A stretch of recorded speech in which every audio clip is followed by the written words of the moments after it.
Tonight on BBC London News, anger at the polls, the Londoners prevented from voting following registration problems in Barnet. I have to go to work, I can't come back this evening, so I've just lost my vote. We have one opportunity every 4 years to really make a difference and to cast our vote. They should have got it right.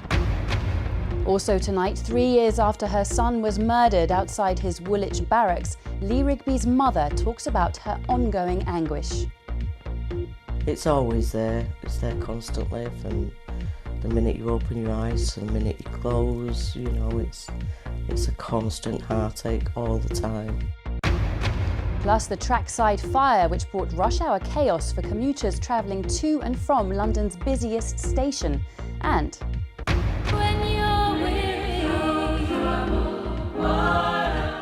the NHS choir who beat Justin Bieber to the Christmas #1 sign a deal to have their story turned into a Hollywood movie.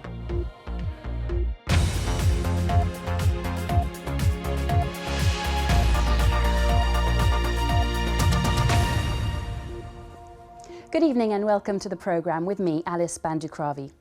Today, Londoners went to the polls to elect a mayor and members of the London Assembly, but not everyone got to cast their vote. Some people in Barnet were turned away after the wrong list of voters was sent to every one of the borough's 155 polling stations. Among those who were unable to cast their ballot was the chief rabbi. The council has now apologised.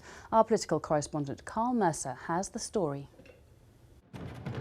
It's bin day in parts of Barnet, something the council has at least managed to get right today, because while this was going on, many local voters were getting what you might call a rubbish deal. Because all 155 polling stations across the borough were sent the wrong voter lists, meaning locals were turned away and not allowed to vote when they turned up this morning.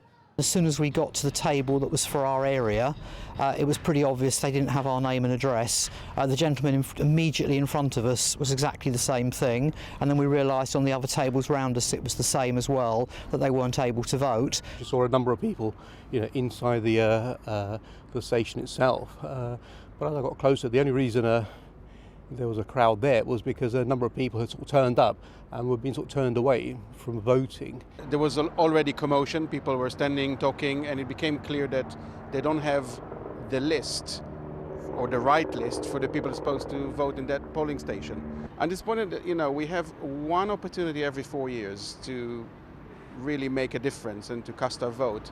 They should have got it right. It's not clear how many people weren't allowed to vote, but it's thought the number could run into hundreds. Among those turned back, the chief rabbi and his wife. Local Jewish leaders among those now demanding an inquiry. There will be those who will have been denied an opportunity outright. That still remains a stain regardless, like the chief rabbi. But the hard fact is that whatever times polls were intending to close, extending it a good couple of hours so that people can do at the end of the day what they were hoping to do at the beginning of the day would at the very least be going some way to rectifying what has otherwise been a total disaster. That call for later voting won't happen, and Barnet Council says the problem was fixed by around 10:30 this morning.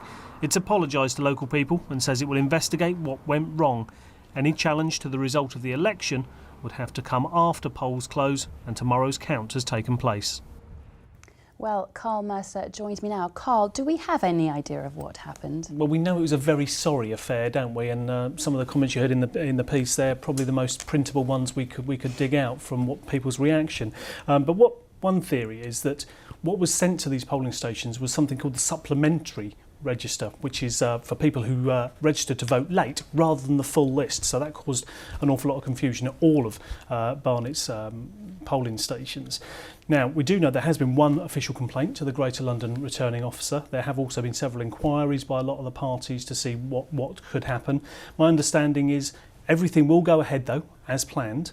The only way that this result could be challenged is after all the results have been announced, and that would require an election petition to go to the High Court. That would be the only way it could be challenged. What we are hearing, though, from London Elects is that the poll and the count go ahead as planned. OK, Carl, thank you very much for that update. And we will, of course, have all the results and reaction from the mayoral, assembly and local elections here on BBC London. Now, lots more to come.